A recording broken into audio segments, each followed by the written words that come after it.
পটুয়াখালীর গলাচিপা উপজেলার সদর ইউনিয়নের ৭ নম্বর ওয়ার্ডের পক্ষিয়া গ্রামের সাইফুল ইসলাম নামে এক জেলের জালে ধরা পড়েছে ৪২ কেজি ওজনের বিশাল আকৃতির সামুদ্রিক একটি কচ্ছপ।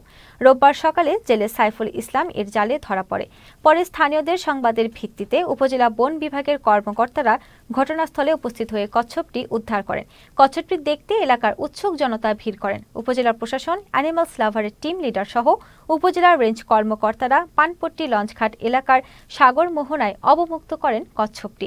এ সময় উপস্থিত ছিলেন উপজেলার রেঞ্জ কর্মকর্তা মোহাম্মদ জাহাঙ্গীর হোসেন, পক্ষিয়া বিট কর্মকর্তা জামাল হোসেন ও অ্যানিমালস লাভার এর টিম লিডার মোহাম্মদ সোহেল হোসেন রাসেল। সকালবেলা ৬টা বাজে জাল টানছি, টানার পরে দেখি যে ওইটা বাজি আছে। তারপর আমি ওইটা নিয়ে আইছি কুলে, দেখি আমার জাল সব চিড়িয়া ফেরে মনে করেন সব তছনছ করে ফেলাইছে। কিন্তু এখন আমি যে বাইরে যে খামো, আমার এমন কোনো সম্বল নাই। 11টার দিকে আমি জিনিসটা জানতে পারা পরে আমারে বললো যে কয় যে এই জিনিসটা ধরা খাইছে, 40-42 কেজি এই ধরনের হইতে পারে। এখন এটা বয়স আনুমানিক 250 বছরের কম না। আমরা দুপুর 1:30 খবর পাই। আমরা অ্যানিমাল লাভার্স অফ পটুয়াখালী, প্রাণী কল্যাণ এবং পরিবেশবিরোধী সংগঠনের সদস্যরা ঘটনাস্থলে চলে আসি।